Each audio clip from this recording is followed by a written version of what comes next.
the location of your fuse for your OBD II port. So this is if your port does not work. Let's take a look here. I have this happens to be a wireless ELM 327 interface OBD II. This is the wireless one that goes to your phone. I also have a wired one, but right now as I plug it in, you see it's all the way in. This would start to light up, and you get some some activity there, so you could assess your code reader. And right now, I can tell you right now it's a blown fuse. A lot of times what causes these fuses to blow is going to be, don't ask me why with GM, go ahead and connect. They're running the same fuse off these cigarette lighters. The cigarette lighters, commonly the ones in the front here, maybe even some of the other ones, because you got about 3 or 4 of them, car like this. So here we got a fuse puller. We're going right to the fuse, so you know exactly what is going on. I've already popped the hood and loosened up the fuse box cover. And on the flip side here, there's all our fuses. Flip side here is going to tell us exactly what's going on. Let's see if we could get out of the sun here. All right, so it's number, I'll tell you right now, it's going to be number 53, which if you look right here, it says LTR 20 amp.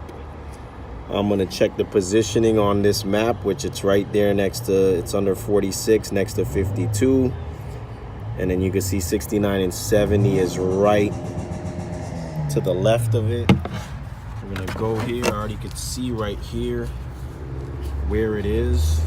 Now, I remember last time I had to change this, I didn't have a 20 amp fuse. I had only a 15. So I put a 15 in there. Take a look at it right now. There it is. And yes, it is completely blown. So we're gonna replace that right now with a 20 amp. Let's do that right now.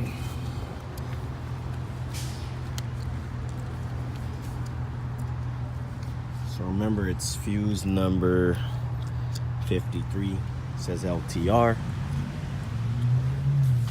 Fuses here. These happen to be all 20 amps. See if I could open it with one hand or not.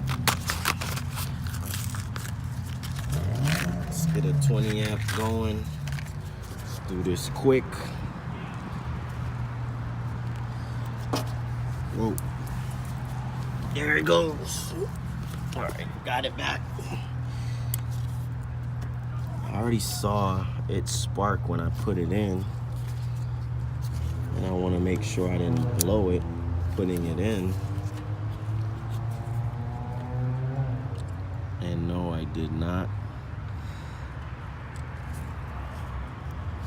Okay, now we should be good here before we close it up. Let's do a test on the code reader. Now we're gonna plug it in and see I already have activity. Red light's on, everything's lit up, and that means your cigarette lighter will also work now in the front, which is commonly what people tend to blow is their cigarette lighter. Some people never fix these things. It's incredible. And there you go. That's how you replace fuse on your OBD II code reader.